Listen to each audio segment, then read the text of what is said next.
Igihugu ca Uganda cugaye urubibe rukomeye rwinjira mu gihugu ca Republika ya Kongo iharanira demokarasi ku munsi wa kabiri itariki 13 z'ukwezi kwa 11 inyuma yaho leta ya Kongo iregeye umurwi urwanya ubutegetsi kutoza amakori n'imisoro ku bidandazwa vyinjira bivuye mu gihugu ca Uganda.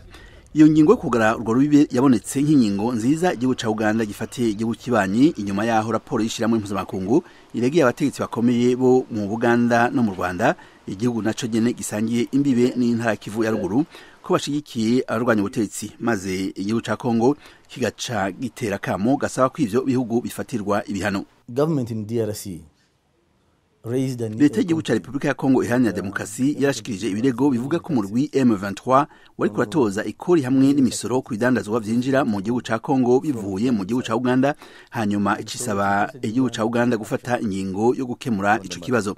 Niho rero leta ya Uganda yafata ingingo yo kugara urubibe rwo ku ruhande rwayo, nk'uko umuvugizi w'isirikare cy'igihugu ca Uganda Felix Kulayigiye abivuga. But we allow those coming out to come. Uyo murwi wavutse ku igenekezo rya 23 ry'ukwezi kwa gatatu urongowe n'umugabo umurwanyi yagirijwe ivyaha na sentare mpuzamakungu uzwi kandi ku izina M23, waratumye abanyekongo bashika igice cyo miliyoni bata ingo zabo kuva abarwanyi bawo batanguye ingwano na leta y'Kinshasa mu makambi bacumbisemwo mu ntara Kivu yo mu Muraruko mu ntango z'uyu mwaka. Urubibe rw'Ibunagana mu ntara ya Kivu ya ruguru iri mu seruko bwa Kongo nirwo ubudandaje bwose buhagaze ko muri iyo ntara, kandi urwo rubibe nirwo rwakira impunzi zihunga ingwano hagati y'abagwanya ubutegetsi hamwe n'abasirikare ba leta ya Kongo. In terms of the people of North Kivu, the entry points are Goma, which is down on Rwanda. Kuvyerekeye abanyagihugu muri Kivu ya ruguru, ibibanza binjiriramwo biri mu gisagara ca Goma kiri hepfo y'u Rwanda hamwe na Bunagana.